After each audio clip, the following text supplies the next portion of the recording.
Assessore Roberti, oggi questo incontro col sindaco di San Doligo della Valle d'Olina per il problema degli effetti personali e dei rifiuti lasciati dai migranti, però già delle risposte concrete e soprattutto l'individuazione del problema in termini numerici. Sì, questo sopralluogo intanto ci permette di capire l'entità dei numeri, nel senso che i dati già ci dicevano di un forte calo degli ingressi, dell'80% circa degli ingressi di via terra nelle ultime settimane. Effettivamente qua quella riduzione si può toccare con mano. 2 settimane fa ci hanno confermato di aver fatto la pulizia totale dei sentieri. Oggi abbiamo individuato sì tracce di passaggi, ma per non più di 10 unità in tutto, in una delle vie principali di accesso al territorio triestino. Quindi i risultati ci sono, ma ovviamente questo non ci basta, l'obiettivo è arrivare a quota zero.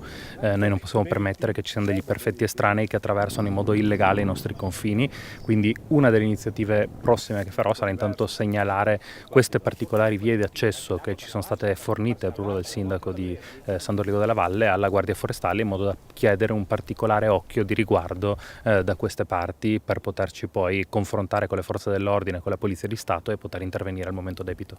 Assessore, questa diminuzione significativa degli arrivi anche in considerazione della collaborazione che è stata instaurata sia con la Protezione Civile ma anche con la Guardia Forestale, con le forze dell'ordine.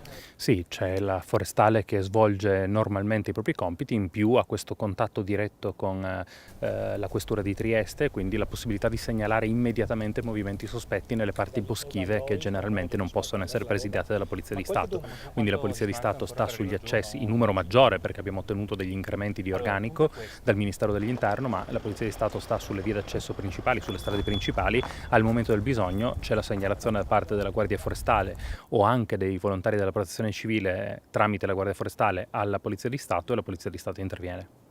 Sindaco, oggi la visita e il sopralluogo dell'assessore regionale Roberti che avete richiesto, delle risposte concrete in questo senso. Sì, grazie alla visita, ringrazio Roberti per aver accettato il mio invito, l'ho portato anche sul luogo per vedere un po' cosa lasciano, anche perché siamo su questo luogo dove 14 giorni fa ho ripulito un po' con la nostra protezione civile, con i nostri vigili forestali.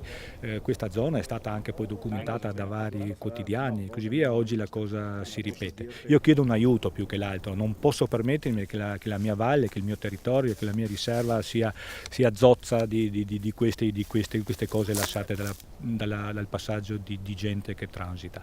Speriamo che la Regione mi ascolti, mi dia un aiuto, anche perché il Comune non è grande, la disponibilità di personale non c'è, ho 2 dipendenti che periodicamente passano queste frazioni di territorio, queste stradine a ripulirle, però passando qualche giorno la cosa si ripete.